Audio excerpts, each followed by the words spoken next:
knowing that the invasion into Rafah has or is not influenced by the question of hostage release, I'm surprised that this is still even a debate in terms of having a ceasefire. MPs are sent to Parliament to represent their constituencies.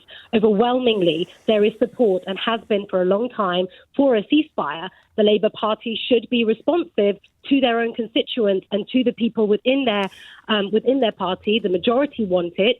And the fact that we have a leader of the political leader of the opposition who is an avowed human rights lawyer, supporter of the rule of law, there are egregious, insurmountable amounts of evidence on the question of the breach of international humanitarian law. And we're still having this debate over a ceasefire. And the second point I just want to quickly make is, on the flip side of that, what does not calling for a ceasefire serve? Who does it serve? Yeah. Does it serve British security interests in the region to have 1.5 million Palestinians flooding into Egypt? Does it serve Jordan's security interests with the increased rhetoric, the banning of worshippers or the limit of worshippers during Ramadan at the Al-Aqsa Mosque? Who is it serving in terms of British values, our security objectives, our partnerships and our relationships in the region, not to call for a ceasefire? Keir Starmer has no option on Wednesday but to vote for this motion and to call on all Labour MPs to do same. Because this is a straightforward question of right and wrong. And Keir Starmer claims to respect international human rights law and humanitarian law. The International Court of Justice has said clearly that this is a plausible case of genocide unfolding in Israel, in Gaza, and I just don't see how Keir Starmer... I know you're a bit more qualified, a lot more qualified in this field than I am, but it needs a little bit more nuance, that International Court of Justice finding. The decision on whether or not genocide is underway or has been committed will be taken years hence. So all that the court decided was that there was sufficient evidence to continue with the inquiry. That's where the word plausible comes in.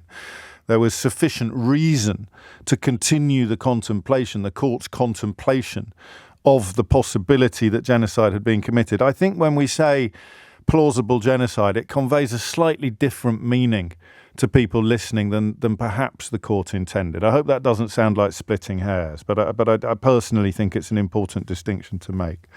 Yeah, it doesn't, James. But what the International Court said is that there is reason to continue to inquire into whether genocide has unfolded. And if you were four square behind Israel at the moment, you should and presumably would be deeply troubled by the fact that the accusation wasn't thrown out at the first hurdle.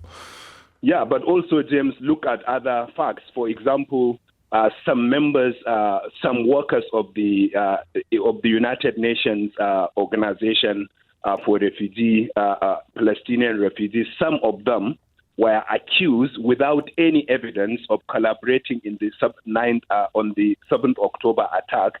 And what we saw was a complete withdrawal of UK money, US money from the organization, even though we haven't seen the evidence. And so if you saw this, and this allegation was made by Israel, but the UK, the US, and other countries took this decisive measure, but then the International Court of Justice is saying there is a plausible case for us to continue. They happened in the same weekend, didn't they? And the dossier that Israel supplied, I think, to an American newspaper, does, as you say, doesn't appear to have been subsequently backed up with oodles of evidence or substantive content. But by then, of course, the decision had been taken. And indeed, UNRWA, as you know, sacked some of the people that had been named, despite the absence of evidence that you describe.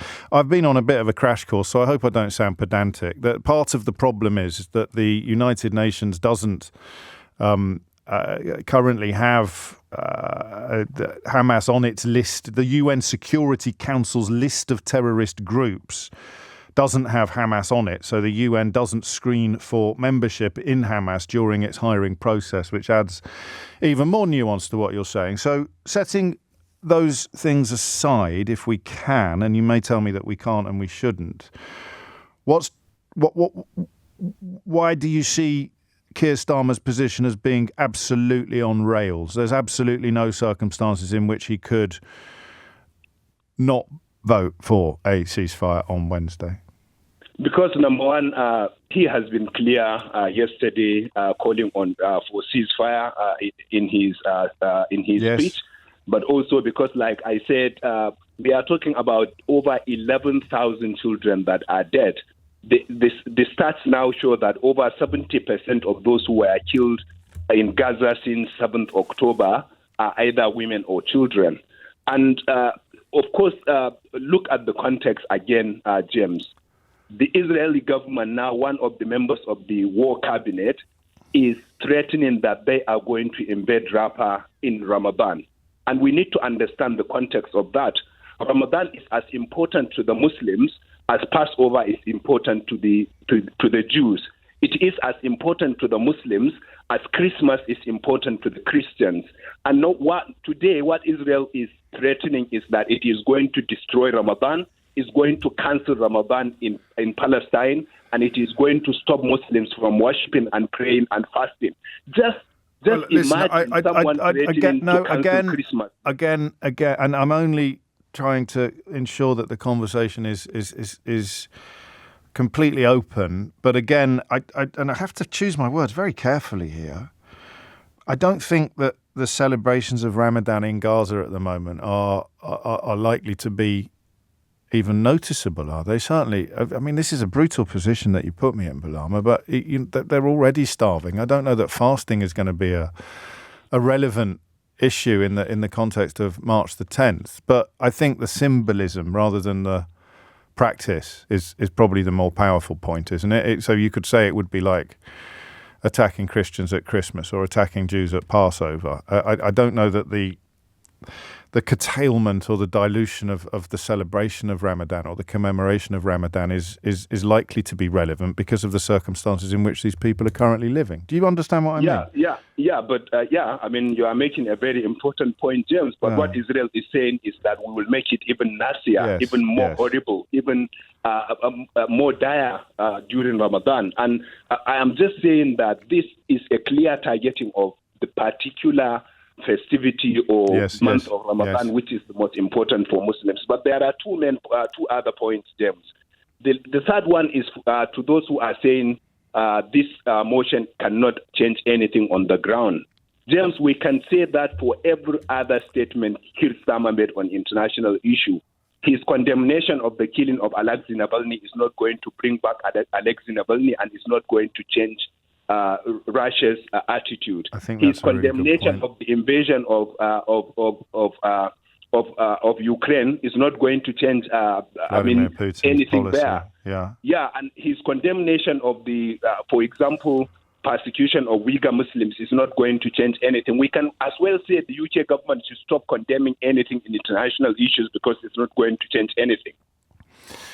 That's a very good point as well. I mean, does that mean that you think he was wrong in November as well as... He was completely wrong in November, James, because if he had done that, that would have put pressure on Rishi Sunak to also take a position on this situation. And if the UK had called for ceasefire, that could have possibly swayed the US and other Western partners. And if that had happened, maybe they would have stopped supplying arms and weapons to Israel, and maybe these killings would have been mitigated. Finally, James, on the question of hostage, let's remember that Netanyahu's position has always been, remember that a day before the previous hostage exchange, he kept saying, as soon as you give us the hostage, we are going to attack you. And that's because Netanyahu doesn't want any hostages exchange.